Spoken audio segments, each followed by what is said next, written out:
Hello ಗೆಳೆಯರೆ, ತಮ್ಮೆಲ್ಲರಿಗೂ ಲಾ excellence IASಗೆ ಸ್ವಾಗತ. ತಮಗೆಲ್ಲ ಗೊತ್ತಿರೋ ಹಾಗೆ ಜುಲೈ 6, 2021 ಇವತ್ತಿನ ದಿನ ತವರ್ಚಂದ್ ಗೆಹ್ಲೋಟ್ ಅವರನ್ನು ಕರ್ನಾಟಕದ ಹೊಸ ಗವರ್ನರ್ ಆಗಿ ಅಪಾಯಿಂಟ್ ಮಾಡಿರುವಂಥದ್ದು. ಸೊ ಇವತ್ತು ಅಪಾಯಿಂಟ್ ಮಾಡಿರುವಂತಹ ನಿಟ್ಟಿನಲ್ಲಿ ಗವರ್ನರಿಗೆ ಸಂಬಂಧಿಸಿದಂತೆ ಒಂದಿಷ್ಟು ಸಾಂವಿಧಾನಿಕ ಪ್ರಾವಧಾನಗಳು ಮತ್ತು ಎಕ್ಸಾಮ್ ಪಾಯಿಂಟ್ ಆಫ್ ವ್ಯೂ ಅಲ್ಲಿ ಗವರ್ನರ್ ರೋಲ್ನ ಬಗ್ಗೆ, ಅವರ ಡಿಸ್ಕ್ರಿಷನರಿ ಪವರ್ಸ್ಗಳ ಬಗ್ಗೆ ಹಾಗೂ ಅವರ ಫಂಕ್ಷನ್ಸ್ ಬಗ್ಗೆ ಒಂದಿಷ್ಟು ಮಾಹಿತಿಯನ್ನು ಸಂಗ್ರಹಿಸಿಕೊಳ್ಳೋಣ. ಯಾಕಂದರೆ ಎಕ್ಸಾಮ್ನಲ್ಲಿ ಇದು ಬಹಳ ಮುಖ್ಯವಾಗಿರುತ್ತದೆ ಆ್ಯಂಡ್ ಇದನ್ನು ತಾವು ಸ್ಟಾಟಿಕ್ ಪಾಯಿಂಟ್ ಆಫ್ ವ್ಯೂ ಅಲ್ಲಿ ಅರ್ಥೈಸಿಕೊಳ್ಳುವ ಅವಶ್ಯಕತೆ ಇರುತ್ತದೆ. ಭಾರತದ ಸಂವಿಧಾನದಲ್ಲಿ ರಾಜ್ಯಕ್ಕೆ ಕೇಂದ್ರಕ್ಕೆ ಒಂದೇ ರೀತಿಯ ಗವರ್ಮೆಂಟ್ ಪ್ಯಾಟರ್ನ್ ಅಥವಾ ಪಾರ್ಲಿಮೆಂಟರಿ ಸಿಸ್ಟಮನ್ನು ಕೊಟ್ಟಿರುವಂಥದ್ದು. ರಾಜ್ಯ ಸರ್ಕಾರವನ್ನು ಸಂವಿಧಾನದಲ್ಲಿ ಪಾರ್ಟ್ 6 ಅಂದರೆ 6ನೇ ಭಾಗದಲ್ಲಿ ನಮೂದಿಸಲಾಗಿರುವಂಥದ್ದು. ಆರ್ಟಿಕಲ್ 153ರಿಂದ 167ರವರೆಗೆ ಪಾರ್ಟ್ 6ರಲ್ಲಿ ಏನು ಇದಾವೋ ಅವು ಸ್ಟೇಟ್ ಎಕ್ಸಿಕ್ಯೂಟಿವ್ ಬಗ್ಗೆ ಡೀಲ್ ಮಾಡುವಂಥದ್ದು. ಸ್ಟೇಟ್ ಎಕ್ಸಿಕ್ಯೂಟಿವ್ ಅನ್ನುವಂಥದ್ದು ಏನೇನೆಲ್ಲ ಒಳಗೊಂಡಿರುತ್ತದೆ ಅನ್ನುವಂಥದ್ದನ್ನು ನೋಡಬೇಕಾಗಿದ್ದಲ್ಲಿ ಮೊದಲನೇದು ಗವರ್ನರ್, ಎರಡನೇದು ಚೀಫ್ ಮಿನಿಸ್ಟರ್, ಮೂರನೇದು ಕೌನ್ಸಿಲ್ ಆಫ್ ಮಿನಿಸ್ಟರ್ಸ್ ಹಾಗೂ ನಾಲ್ಕನೇದು advocate general of state. So state executive ಅಲ್ಲಿ ಯಾವೆಲ್ಲ ಪದವಿಗಳು ಇರ್ತವೆ ಅಂತಂದರೆ governor, chief minister, council of ministers, advocate general of state. ಹೇಗೆ ಕೇಂದ್ರದಲ್ಲಿ ವೈಸ್ ಪ್ರೆಸಿಡೆಂಟ್ ಇರ್ತಾರೋ ಹಾಗೆ ರಾಜ್ಯದಲ್ಲಿ ವೈಸ್ ಗವರ್ನರ್ ಇರೋದಿಲ್ಲ ಅನ್ನುವಂಥದ್ದನ್ನು ತಾವು ನೆನ್ಪಿಟ್ಕೋಬೇಕು. ಗವರ್ನರು ರಾಜ್ಯದಲ್ಲಿ ಚೀಫ್ ಎಕ್ಸಿಕ್ಯೂಟಿವ್ ಹೆಡ್ ಆಗಿ ಕೆಲಸವನ್ನು ನಡೆಸ್ತಾರೆ. ಸೊ ಅವರು ಸಹ ರಾಷ್ಟ್ರಪತಿಗಳ ಹಾಗೆ ರಾಜ್ಯದಲ್ಲಿ ನಾಮಿನಲ್ ಎಕ್ಸಿಕ್ಯೂಟಿವ್ ಹೆಡ್ ಆಗಿ ಕೆಲಸವನ್ನು ನಡೆಸುವಂಥದ್ದು. ಇಲ್ಲಿ ಇನ್ನೊಂದು ಮುಖ್ಯವಾದ ಮಾತನ್ನು ನೆನ್ಪಿಟ್ಕೋಬೇಕು. ಗವರ್ನರ್ ಕೇಂದ್ರ ಸರ್ಕಾರದ ಏಜೆಂಟ್ ಆಗಿ ಕೆಲಸವನ್ನು ನಡೆಸುವಂಥದ್ದು. ಸೊ ಆ ಒಂದು ಲೆಕ್ಕದಲ್ಲಿ ನೋಡಿದಾಗ ಗವರ್ನರ್ ಇಲ್ಲಿ ಡ್ಯುವಲ್ ರೋಲನ್ನು ಮಾಡ್ತಾರೆ. ಒಂದು ಕಡೆಗೆ nominal executive head of state ಆಗಿರ್ತಾರೆ, ಇನ್ನೊಂದು ಕಡೆಗೆ ಏಜೆಂಟ್ ಆಫ್ ಸೆಂಟ್ರಲ್ ಗವರ್ಮೆಂಟ್ ಆಗಿ ಕೆಲಸವನ್ನು ನಿರ್ವಹಿಸ್ತಾರೆ ಅನ್ನುವಂಥದ್ದು. ಸೊ ಗವರ್ನರ್ ಬಗ್ಗೆ ಮಾತಾಡಿದಾಗ ಇವರ ಅಪಾಯಿಂಟ್ಮೆಂಟ್ಸ್ಗಳ ಬಗ್ಗೆ ಮೊದಲನೇದಾಗಿ ಅರ್ಥೈಸ್ಕೊಳ್ಳೋಣ. ಏನೆಲ್ಲ ಷರತ್ತುಗಳನ್ನು ಹೊಂದಿರಬೇಕು ಗವರ್ನರ್ ಆಗಿ ಅಪಾಯಿಂಟ್ ಆಗೋದಕ್ಕೆ ಅನ್ನುವಂಥದ್ದು. ಮೊದಲನೇದಾಗಿ ಗವರ್ನರ್ನ ಕ್ವಾಲಿಫಿಕೇಷನ್ ಬಗ್ಗೆ ಮಾತಾಡಿದ್ದಲ್ಲಿ ಅವರು 35 ವರ್ಷಗಳನ್ನು ಹೊಂದಿರಬೇಕು ಹಾಗೂ ಭಾರತೀಯ ನಾಗರಿಕರಾಗಿರಬೇಕು ಅನ್ನುವಂಥದ್ದು 2 ಕಂಡೀಷನ್ಸ್ಗಳನ್ನು ಸಂವಿಧಾನದಲ್ಲಿ ಪ್ರಾವಧಾನವನ್ನು ಮಾಡಿರುವಂಥದ್ದು. ಗವರ್ನರ್ ನಾನು ಹಿಂದೆ ಹೇಳಿದ ಹಾಗೆ ಚೀಫ್ ಎಕ್ಸಿಕ್ಯೂಟಿವ್ ಹೆಡ್ ಆಗಿ ರಾಜ್ಯದಲ್ಲಿ ತಮ್ಮ ಕಾರ್ಯವನ್ನು ನಿರ್ವಹಿಸ್ತಾರೆ ಅನ್ನುವಂಥದ್ದು. ಈ ಗವರ್ನರನ್ನು ರಾಷ್ಟ್ರಪತಿಗಳು ಅಪಾಯಿಂಟ್ ಮಾಡುತ್ತಾರೆ. ರಾಷ್ಟ್ರಪತಿಗಳು ತಮ್ಮ ಸೀಲ್ ಮತ್ತು ವಾರೆಂಟ್ನ ಅಡಿಯಲ್ಲಿ ಅಪಾಯಿಂಟ್ ಮಾಡುವಂಥದ್ದು ಗವರ್ನರನ್ನು. ಹಾಗೆ ಗವರ್ನರನ್ನು 5 ವರ್ಷದ ಕಾಲಾವಧಿಗೆ ಅಪಾಯಿಂಟ್ ಮಾಡಲಾಗುತ್ತದೆ. ಬಟ್ ಇವರಿಗೆ ಸೆಕ್ಯೂರಿಟಿ ಆಫ್ ಟೆನ್ಯೂರ್ ಇರೋದಿಲ್ಲ. ಅಂದರೆ ಇವರು ಪ್ರೆಸಿಡೆಂಟ್ನ ಪ್ಲೆಜರ್ ಮೇಲೆ ಆಫೀಸನ್ನು ಹೊಂದಿಕೊಂಡಿರ್ತಾರೆ. ಅಂದರೆ ರಾಷ್ಟ್ರಪತಿಗಳು ಗವರ್ನರನ್ನು ಯಾವ ಸಮಯದಲ್ಲಾದರೂ ತೆಗೆದುಹಾಕುವಂತಹ ಪ್ರಾವಧಾನಗಳು ಸಂವಿಧಾನದಲ್ಲಿ ಮಾಡಲಾಗಿದೆ. ಹಾಗೆ ಇನ್ನೊಂದು ಅತಿ ಮುಖ್ಯವಾದಂತಹ ಪಾಯಿಂಟನ್ನು ತಾವು ಇಲ್ಲಿ ನೆನಪಿಟ್ಕೋಬೇಕಾಗಿರುವಂಥದ್ದು, ಗವರ್ನರ್ ಆಫ್ ಸ್ಟೇಟ್ ಅಥವಾ ರಾಜ್ಯದ ಗವರ್ನರ್ ಏನಿರ್ತಾರೋ ಅವರು ಸೆಂಟ್ರಲ್ ಗವರ್ಮೆಂಟ್ ಕೆಳಗಡೆ ಎಂಪ್ಲಾಯಿ ಆಗಿ ಅಥವಾ ಎಂಪ್ಲಾಯ್ಮೆಂಟನ್ನಾಗಿ ಕನ್ಸಿಡರ್ ಮಾಡೋದಿಲ್ಲ ಅನ್ನುವಂಥದ್ದು. ಇದು ಪ್ರಿಲಿಮ್ಸಲ್ಲಿ ಕೇಳುವಂತಹ ಸ್ಟೇಟ್ಮೆಂಟ್ ಬೇಸ್ಡ್ ಕ್ವೆಶನ್ಸಲ್ಲಿ ಕೇಳಲು ಸಾಧ್ಯತೆಗಳಿರ್ತವೆ. ಇದನ್ನು ತಾವು ಮುಖ್ಯವಾಗಿ ನೆನಪಿಟ್ಕೋಬೇಕು. ಮುಂದಿನ ಭಾಗದಲ್ಲಿ 7ನೇ ಕಾನ್ಸ್ಟಿಟ್ಯೂಷನಲ್ ಅಮೆಂಡ್ಮೆಂಟ್ 1956ರ ಬಗ್ಗೆ ಗವರ್ನರ್ ಅಂತ ಬಂದ ಕೂಡಲೇ ತಮಗೆ ನೆನಪಿಟ್ಕೋಬೇಕು. ಈ ಒಂದು ಅಮೆಂಡ್ಮೆಂಟ್ನ ಅಡಿಯಲ್ಲಿ ಯಾರಾದರೂ ಒಬ್ಬ ವ್ಯಕ್ತಿ ಗವರ್ನರ್ ಆಗಿ ಅಪಾಯಿಂಟ್ ಆದ ಮೇಲೆ ಒಂದು ರಾಜ್ಯಕ್ಕೆ ಅವರನ್ನು ಒಂದು ಅಥವಾ ಇನ್ನೊಂದು ರಾಜ್ಯಕ್ಕೆ ಗವರ್ನರ್ ಆಗಿ ಅಪಾಯಿಂಟ್ ಮಾಡಬಹುದು. ಅಂದರೆ ಅಡಿಷ್ನಲ್ ಚಾರ್ಜನ್ನು ಕೊಡಬಹುದು. ಅಥವಾ ರಾಜ್ಯ ಅಥವಾ ಯೂನಿಯನ್ ಟೆರಿಟರಿ ಎರಡಕ್ಕೂ ಅಡಿಷ್ನಲ್ ಚಾರ್ಜನ್ನು ಕೊಡುವಂತಹ ಪ್ರಾವಧಾನವನ್ನು ಮಾಡಲಾಯಿತು. ಅಂದರೆ ಒಬ್ಬರು ಗವರ್ನರ್, ಈ ಕರ್ನಾಟಕದ ಗವರ್ನರ್ ಇದ್ದಾರೆ ಅಂತಂದರೆ ಇವರಿಗೆ ಅಡಿಷ್ನಲ್ ಆಗಿ ಕೇರಳದ ಗವರ್ನರ್ ಆಗೂ ಸಹ ಅಪಾಯಿಂಟ್ ಮಾಡಬಹುದು. ಆ ಸಂದರ್ಭದಲ್ಲಿ ಏನೆಲ್ಲ ಖರ್ಚುಗಳು ಅಥವಾ ಇವರ ಸ್ಯಾಲ್ರಿ ಆಯಿತು, ಇವರ ಎಮುಲ್ಮೆಂಟ್ಸ್ ಆಯಿತು, ಇವರಿಗೆ ಕೊಡುವಂತಹ ವಸತಿ ಆಗಿರಬಹುದು, ಬೇರೆ ಖರ್ಚುಗಳು ಎಲ್ಲವೂ ಆ 2 ರಾಜ್ಯಗಳು ಸೇರಿ ಡಿವೈಡ್ ಮಾಡ್ಕೋತವೆ ಅನ್ನುವಂತಹ ಪಾಯಿಂಟನ್ನು ನೆನಪಿಟ್ಕೋಬೇಕು. ಇನ್ನೊಂದು ಭಾಗದಲ್ಲಿ ಯೂನಿಯನ್ ಟೆರಿಟರಿಯನ್ನು ನೋಡ್ಕೊಳ್ತಾ ಇರಬೇಕಾದ್ರೆ ಈ ಗವರ್ನರು ಏಜೆಂಟ್ ಆಫ್ ಪ್ರೆಸಿಡೆಂಟ್ ಆಗಿ ಕೆಲಸ ಮಾಡ್ತಾರೆ. ನಾನು ಹಿಂದೆ ಇಂಟ್ರೊಡಕ್ಷನಲ್ಲಿ ಹೇಳಿದೆ ಗವರ್ನರು ಡ್ಯುವಲ್ ರೋಲನ್ನು ಮಾಡ್ತಾರೆ ಅಂತ ಹೇಳಿ. ರಾಜ್ಯದ ಗವರ್ನರ್ ಆಗಿ ಕೆಲಸ ಮಾಡಬೇಕಾದ್ರೆ ಅವರು ನಾಮಿನಲ್ ಎಕ್ಸಿಕ್ಯೂಟಿವ್ ಆಗಿ ಸಂವಿಧಾನಿಕ ಪದವನ್ನು ಹೊಂದ್ಕೊಂಡಿರ್ತಾರೆ ಒಂದು ಕಡೆಗೆ, ಇನ್ನೊಂದು ಕಡೆಗೆ ಕೇಂದ್ರ ಸರ್ಕಾರದ ಏಜೆಂಟ್ ಆಗೂ ಸಹ ಕೆಲಸ ಮಾಡ್ತಾರೆ. ಆದರೆ ಯೂನಿಯನ್ ಟೆರಿಟರಿಯಲ್ಲಿ ಗವರ್ನರ್ ಆಗಿ ಕೆಲಸ ನಿರ್ವಹಿಸ್ತಿರ್ಬೇಕಾದ್ರೆ ಅವರು ಏಜೆಂಟ್ ಆಫ್ ಪ್ರೆಸಿಡೆಂಟ್ ಅಂದರೆ ಪ್ರೆಸಿಡೆಂಟ್ನ ಏಜೆಂಟ್ ಆಗಿ ಕಾರ್ಯವನ್ನು ನಿರ್ವಹಿಸ್ತಾರೆ. ಈ ವ್ಯತ್ಯಾಸವನ್ನು ತಾವು ನೆನಪಿಟ್ಕೋಬೇಕು ಮುಖ್ಯವಾಗಿ. ಹಾಗೆ ಇನ್ನು ಮುಖ್ಯ ಭಾಗದಲ್ಲಿ ಕಾನ್ಸ್ಟಿಟ್ಯೂಷನಲ್ ಹೆಡ್ ಆಗಿ ರಾಜ್ಯದಲ್ಲಿ ಗವರ್ನರನ್ನೇ ಗುರುತಿಸಲಾಗುತ್ತದೆ ಅನ್ನುವಂಥದ್ದು ತಮಗೆ ನೆನಪಿರುವಂತಹ ವಿಷಯ. ಇಲ್ಲಿ ಒಂದಿಷ್ಟು ಕನ್ವೆನ್ಷನ್ಸ್ಗಳ ಬಗ್ಗೆ ಮಾತಾಡೋಣ. ಕನ್ವೆನ್ಷನ್ಸ್ ಅಂತಂದರೆ ಇವೆಲ್ಲವೂ ರೂಲ್ಸ್ ಅಂತ ಅಲ್ಲ, ಬಟ್ ಇವುಗಳನ್ನು ಎಲ್ಲರೂ ಪಾಲಿಸುವಂಥದ್ದನ್ನೇ ಕನ್ವೆನ್ಷನ್ಸ್ ಅಂತ ಕರೀತಾರೆ. ಮೊದಲನೇದಾಗಿ ಯಾರಾದರೂ ಗವರ್ನರ್ ಅಪಾಯಿಂಟ್ ಆಗಬೇಕಾದ್ರೆ ಚೀಫ್ ಮಿನಿಸ್ಟರ್, ಆ ರಾಜ್ಯದ ಚೀಫ್ ಮಿನಿಸ್ಟರನ್ನು ಕನ್ಸಲ್ಟ್ ಮಾಡಲಾಗುತ್ತೆ. ಇದು ಒಂದು ಹಾರ್ಡ್ ಆ್ಯಂಡ್ ಸೋಲ್ಡ್ ರೂಲ್ ಏನಲ್ಲ, ಬಟ್ ಇದನ್ನು ಫಾಲೋ ಮಾಡಲಾಗುತ್ತದೆ ಅನ್ನುವಂಥದ್ದು.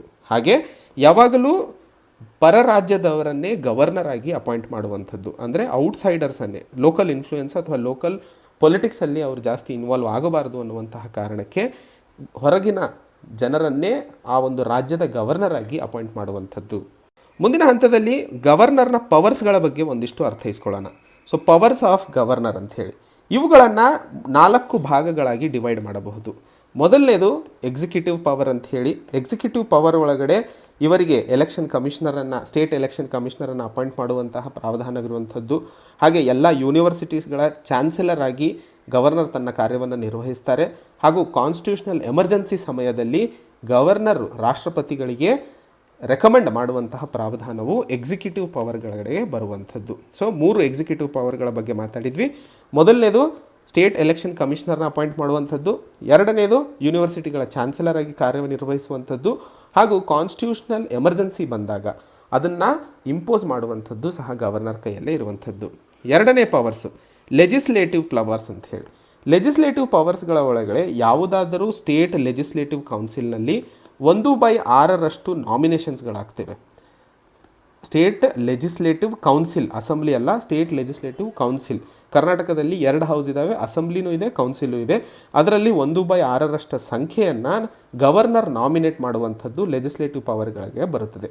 ಹಾಗೂ ಆಂಗ್ಲೋ ಇಂಡಿಯನ್ ಕಮ್ಯುನಿಟಿಯನ್ನು ನಾಮಿನೇಟ್ ಮಾಡಲಾಗ್ತಿತ್ತು ಲೆಜಿಸ್ಲೇಟಿವ್ ಕೌನ್ಸಿಲ್ನಲ್ಲಿ. ಅದನ್ನು 104ನೇ ಕಾನ್ಸ್ಟಿಟ್ಯೂಷನಲ್ ಅಮೆಂಡ್ಮೆಂಟ್ 2020ರಲ್ಲಿ ತೆಗೆದುಹಾಕಲಾಗಿರುವಂಥದ್ದು. ಸದ್ಯಕ್ಕೆ ಇರುವಂತಹ ಪ್ರಾವಧಾನ ಸ್ಟೇಟ್ ಲೆಜಿಸ್ಲೇಟಿವ್ ಕೌನ್ಸಿಲ್ನಲ್ಲಿ 1/6 ಸಂಖ್ಯೆಯನ್ನು ಗವರ್ನರ್ ನಾಮಿನೇಟ್ ಮಾಡುವಂಥದ್ದು. ಮೂರನೇ ಪವರ್ಸ್ ಬಗ್ಗೆ ಮಾತಾಡಬೇಕಾದ್ರೆ ಫೈನಾನ್ಷಿಯಲ್ ಪವರ್ಸ್ ಬಗ್ಗೆ ಮಾತಾಡ್ತೀವಿ. ಆರ್ಥಿಕ ಪವರ್ಗಳು ಏನೇನಿದ್ದಾವೆ ಅಂತ ಹೇಳಿ. ಆರ್ಥಿಕ ಪವರ್ಗಳ ಬಗ್ಗೆ ಮಾತಾಡಿದಾಗ ಮೊದಲನೇದಾಗಿ ಯಾವುದಾದ್ರೂ ಬಜೆಟ್ ಅಸೆಂಬ್ಲಿ ಎದುರಿಗೆ ಇಡೋದಕ್ಕಿಂತ ಮುಂಚೆ ಪ್ರಯರ್ ರೆಕಮೆಂಡೇಷನನ್ನು ಗವರ್ನರಿಂದ ಪಡಿಬೇಕಾಗಿರುತ್ತದೆ. ಮನಿ ಬಿಲ್ ಆಗಿರಬಹುದು ಅಥವಾ ಡಿಮಾಂಡ್ ಫಾರ್ ಗ್ರಾಂಟ್ಸ್ ಆಗಿರಬಹುದು. ಹಾಗೆ ಕಂಟಿಂಜೆನ್ಸಿ ಸಮಯಲ್ಲಿ, ಕಂಟಿಂಜೆನ್ಸಿಯಿಂದ ಏನಾದರೂ ಫಂಡ್ ತೆಗಿಬೇಕು ಅಂತಂದರೆ ಅಡ್ವಾನ್ಸಸ್ ಆಗಿ, ಅದು ಸಮಯದಲ್ಲೂ ಸಹ ಗವರ್ನರಿಂದ ರೆಕಮೆಂಡೇಷನನ್ನು ಪಡಿಬೇಕಾಗಿರುತ್ತದೆ. ಸೊ ಅವುಗಳನ್ನು ಫೈನಾನ್ಷಿಯಲ್ ಪವರ್ಸ್ ಕೆಳಗಡೆ ನೋಡ್ತೀವಿ. 4ನೇ ಹಂತದಲ್ಲಿ ಜುಡಿಷಿಯಲ್ ಪವರ್ಸು. ಜುಡಿಷಿಯಲ್ ಪವರ್ಸ್ಗಳ ಬಗ್ಗೆ ಮಾತಾಡಿದಾಗ powers to pardon, power to reprieve, power to respite and remission. So pardon, reprieve, respite and remission ಅಂತ ಮಾತಾಡ್ತಿದ್ದೀವಿ. ಯೂಶಲಿ ಈ 4 ಪದಗಳು ತುಂಬ ಇಂಪಾರ್ಟೆಂಟ್ ಆಗಿರುವಂಥದ್ದು. ಪಾರ್ಡನ್ ಅಂತಂದರೆ ಒಬ್ಬ ವ್ಯಕ್ತಿಗೆ ಏನು ಸಜೆಯನ್ನು ಕೊಡಲಾಗಿದೆಯೋ ಅದನ್ನು ಪೂರ್ತಿಯಾಗಿ ಬಿಡುವು ಮಾಡಿಕೊಡುವಂಥದ್ದು ಅಥವಾ ಪೂರ್ತಿಯಾಗಿ ಕ್ಷಮಿಸುವಂಥದ್ದು, ಅವರನ್ನು ಜೈಲಿಂದ ಹೊರಗೆ ಕಳಿಸುವಂಥದ್ದು ಅಥವಾ ಅವರ ಶಿಕ್ಷೆಯನ್ನು ವಜಾಗೊಳಿಸುವಂಥದ್ದು ಪಾರ್ಡನ್ ಅಂತ ಕರಿತೀವಿ. ಎರಡನೇ ಹಂತದಲ್ಲಿ ರಿಪ್ರೈವ್ ಬಗ್ಗೆ ಮಾತಾಡೋಣ. ರಿಪ್ರೈವ್ ಅಂತಂದರೆ ಯಾವಾಗಾದರೂ ಒಬ್ಬ ಕೈದಿಗೆ ಸಾವಿನ ಶಿಕ್ಷೆ ಕೊಡಲಾಗಿದೆ ಅಥವಾ ಡೆತ್ ಸೆಂಟೆನ್ಸ್ ಕೊಟ್ಟಿದ್ದ ಸಮಯದಲ್ಲಿ ಅವರು ಪಾರ್ಡನನ್ನು ಪಡೆಯಬಹುದು ಅಥವಾ ಆ ಪ್ರಾವಧಾನ ಪ್ರೆಸಿಡೆಂಟಿಂದ, ರಾಷ್ಟ್ರಪತಿಗಳಿಂದ ಮಾತ್ರ ಇರುವಂಥದ್ದು. ಆವಾಗ ಗವರ್ನರು ರಿಪ್ರೈವ್ ಪವರನ್ನು ಉಪಯೋಗಿಸ್ಕೊಂಡು ಆ ಒಂದು ಎಕ್ಸಿಕ್ಯೂಷನನ್ನು ನಿಲ್ಲಿಸುವಂತಹ ಪ್ರಾವಧಾನವನ್ನೇ ನಾವು ರಿಪ್ರೈವ್ ಅಂತ ಕರಿತೀವಿ. ಮೂರನೇದು ರೆಸ್ಪೈಟ್. ಒಬ್ಬ ವ್ಯಕ್ತಿಗೆ ಕೊಟ್ಟಿರುವಂತಹ ಸಜೆಯನ್ನು ಬೇರೆ ಸೆಂಟೆನ್ಸ್ಗೆ ಕನ್ವರ್ಟ್ ಮಾಡುವಂಥದ್ದು. ಉದಾಹರಣೆಗೆ ಗರ್ಭಿಣಿ ಹೆಣ್ಣು ಮಕ್ಕಳಾಗಿರಬಹುದು ಅಥವಾ ಫಿಸಿಕಲಿ ಡಿಸೇಬಲ್ಡ್ ಆಗಿರಬಹುದು. ಆ ಒಂದು ಸ್ಪೆಷಲ್ ಫ್ಯಾಕ್ಟ್ಸ್ಗಳನ್ನು ಕನ್ಸಿಡರ್ ಮಾಡಿಕೊಂಡು ಕೊಟ್ಟಿರುವಂತಹ ಶಿಕ್ಷೆಯನ್ನು ಬದಲಾಯಿಸಿ ಇನ್ನೊಂದು ಕಡಿಮೆ ದುಃಖಕಾರಿಯಾಗಿರುವಂಥದ್ದಾಗಿರ್ಬೋದು ಅಥವಾ ಕಡಿಮೆ ಶಿಕ್ಷೆಯನ್ನು ಕೊಡುವಂಥದ್ದು, ಅದನ್ನು ರೆಸ್ಪೈಟ್ ಅಂತ ಕರಿತೀವಿ. ರೆಮಿಷನ್ ಅಂತಂದರೆ ಕೊಟ್ಟಿರುವಂತಹ ಸಜೆ ಉದಾಹರಣೆಗೆ 2 ವರ್ಷದ್ದಾಗಿದ್ದರೆ ಅದನ್ನು ಕಡಿಮೆ ಮಾಡಿಸಿ 1 ವರ್ಷಕ್ಕೆ ಹಾಕೋದು ಅಥವಾ 6 ತಿಂಗಳಿಗೆ ಹಾಕುವಂಥದ್ದು, ಅದನ್ನು ರೆಮಿಷನ್ ಅಂತ ಕರಿತೀವಿ. ಸೊ ಈ 4 ಪವರ್ಸ್ಗಳು ಗವರ್ನರ್ ಹತ್ರ ಇರ್ತವೆ. ಇದನ್ನು ಜುಡಿಷಿಯಲ್ ಪವರ್ ಅಂತಲೇ ಕರಿತೀವಿ.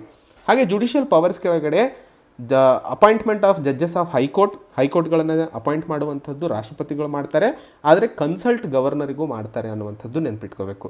ಡಿಸ್ಟ್ರಿಕ್ಟ್ ಜಡ್ಜಸ್ಗಳನ್ನು ಅಪಾಯಿಂಟ್ ಮಾಡುವಂಥದ್ದು, ಜುಡಿಷಿಯಲ್ ಸರ್ವಿಸಸ್ ರಾಜ್ಯದಲ್ಲಿ ಇರುವಂಥದ್ದಕ್ಕೆ ಅಪಾಯಿಂಟ್ಮೆಂಟ್ಸ್ಗಳು ಸಹ ಗವರ್ನರ್ ಕಡೆಯಿಂದ ಆಗುತ್ತವೆ ಅನ್ನುವಂಥದ್ದು ತಮಗೆ ನೆನಪಿರಬೇಕು. ಇನ್ನೊಂದು ಅತಿ ಮುಖ್ಯವಾಗಿ ಚರ್ಚೆಯಲ್ಲಿರುವಂತಹ ಆರ್ಟಿಕಲ್ ಅಂತಂದರೆ ಆರ್ಟಿಕಲ್ 163 ಬಗ್ಗೆ. ಯಾಕಂದರೆ ಈ ಒಂದು ಪ್ರಾವಧಾನ ಯೂಶಲಿ ನ್ಯೂಸ್ನಲ್ಲಿ ಎಲ್ಲ ರಾಜ್ಯಗಳಲ್ಲಿ ಒಂದಲ್ಲ ಒಂದು ಕಾರಣಕ್ಕೆ ಇದ್ದೇ ಇರುತ್ತೆ. ಈ ಒಂದು ಆರ್ಟಿಕಲ್ನ ಅಡಿಯಲ್ಲಿ ಗವರ್ನರ್ನ ಡಿಸ್ಕ್ರಿಷನರಿ ಪವರ್ಸ್ ಬಗ್ಗೆ ಮಾತಾಡುವಂಥದ್ದು. ಗವರ್ನರಿಗೆ ಇರುವಂತಹ ಡಿಸ್ಕ್ರಿಷನರಿ ಪವರ್ಸ್ ಏನಿದಾವೋ ಅದನ್ನು ಗವರ್ನರೇ ಡಿಸೈಡ್ ಮಾಡ್ತಾರೆ. ಆ್ಯಂಡ್ ಒಂದು ವೇಳೆ ಯಾವುದಾದರೂ ಮ್ಯಾಟರ್ ಕಾನ್ಫ್ಲಿಕ್ಟ್ ಇದ್ದರೆ ಅದು ನ್ಯಾಯಾಂಗಣದಲ್ಲಿ ಯಾವುದೇ ಕಾರಣಕ್ಕೂ ಡಿಸ್ಕಷನ್ ಅಥವಾ ಕ್ವಶನ್ ಆಗೋ ಹಾಗಿಲ್ಲ ಅನ್ನುವಂತಹ ಪ್ರಾವಧಾನವನ್ನು ಇಲ್ಲಿ ಕೊಡುವಂಥದ್ದು.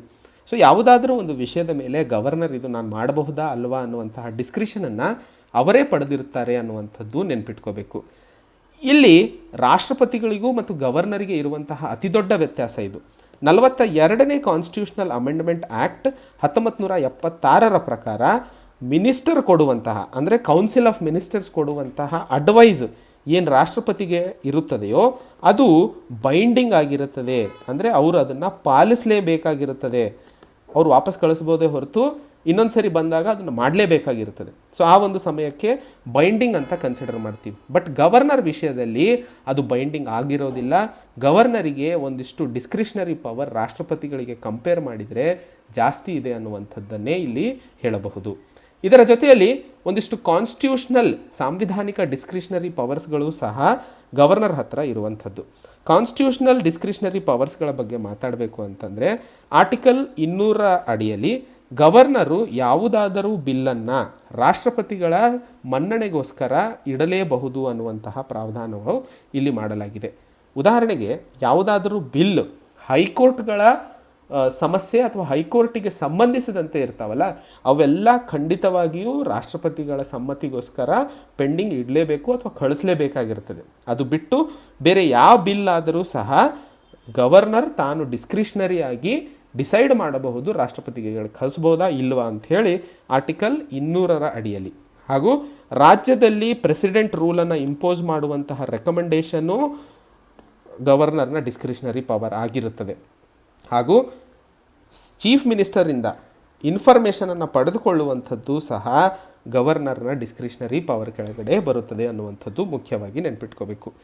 ಈ ಒಂದು ಸಂದರ್ಭದಲ್ಲಿ ಒಂದಿಷ್ಟು ಸ್ಪೆಷಲ್ ರೆಸ್ಪಾನ್ಸಿಬಿಲಿಟೀಸ್, ಉದಾಹರಣೆಗೆ ಕರ್ನಾಟಕದ ಗವರ್ನರ್ ಏನಿದ್ದಾರೋ ಅವರು ಕಲ್ಯಾಣ ಕರ್ನಾಟಕದ ಬೆಳವಣಿಗೆಗೋಸ್ಕರಲೂ ಸಹ ಕೆಲಸವನ್ನು ಮಾಡ್ತಾರೆ. ಆ ಒಂದು ಸ್ಪೆಷಲ್ ರೆಸ್ಪಾನ್ಸಿಬಿಲಿಟಿಯನ್ನು ಅವರು ಹೊಂದಿಕೊಂಡಿರ್ತಾರೆ ಅನ್ನುವಂಥದ್ದು.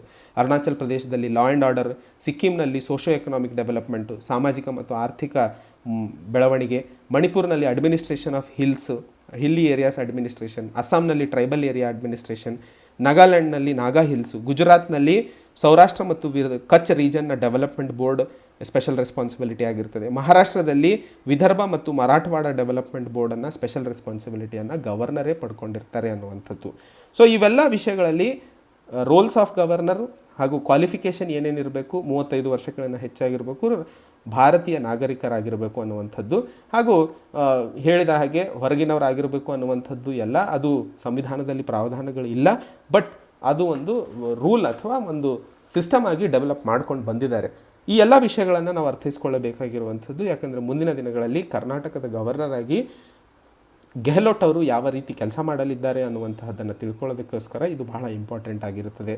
ಸೊ ಈ ಒಂದು ಸಂಚಿಕೆಯನ್ನು ಇಲ್ಲಿಗೆ ಮುಗಿಸ್ತಾ ಮತ್ತೆ ಹೊಸ ಸಂಚಿಕೆಯೊಂದಿಗೆ ಭೇಟಿಯಾಗೋಣ. ಅಲ್ಲಿವರೆಗೆ ಜೈ ಹಿಂದ್, ಜೈ ಕರ್ನಾಟಕ.